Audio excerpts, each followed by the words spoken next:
Hello বন্ধুরা, আশা করি সবাই ভালো আছেন। আজ আমি আরেকটি নতুন ব্লগ নিয়ে চলে এসেছি। পুরী ট্রিপের দ্বিতীয় দিনে ভোর 4টের সময় উঠে আমরা স্নান করে রেডি হয়ে ভোর 5:30 নাগাদ প্রভু জগন্নাথ মন্দিরে পুজো দেওয়ার জন্য বেরিয়ে পড়ি। সঙ্গে আমাদের পাণ্ডাজিও যান। মন্দিরের ভিতর মোবাইল অ্যালাউ নেই, তাই মোবাইল জমা দিয়ে আমরা ভেতরে ঢুকেছিলাম।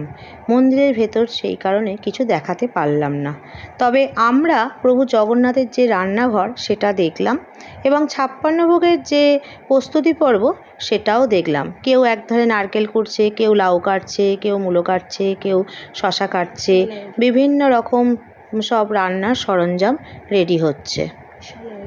বিশাল আয়োজন, সে না দেখলে বলা যাবে না। যারা ইতিমধ্যে গেছেন প্রভু জগন্নাথ মন্দিরে দর্শনে তারা তো অবশ্যই জানবেন, আর যারা এখনও যাননি অবশ্যই তারা কিন্তু প্রভু জগন্নাথের রান্নাঘরটা ঘুরে আসবেন।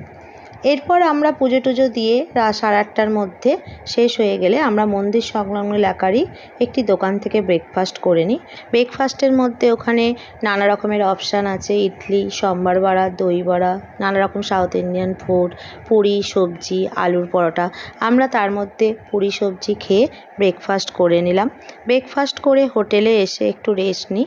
তারপর লাঞ্চের টাইমে কস্তুরীতে গিয়ে লাঞ্চ করে এসে হোটেলে ঘুমিয়ে পড়ি।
ঘুম থেকে উঠে বিকেলে আবার আমরা কফি খাওয়ার জন্য সি বিচে যাই।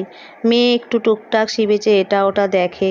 ওখানে খুব সুন্দর পপকর্ন সেদ্ধ করে দিচ্ছে, ওটা খেতে তো আমার মেয়ে খুবই ভালোবাসে, তাই ওকে ওটা কিনে দিলাম। তারপর এটা ওটা টুকিটাকি জিনিস সি বিচে নানা রকমের পাওয়া যাচ্ছে দেখলাম এবং কিছু কিনেও নিলাম। তারপর রাতের ডিনারটা সপ্তপদীতে আমরা গিয়ে করি।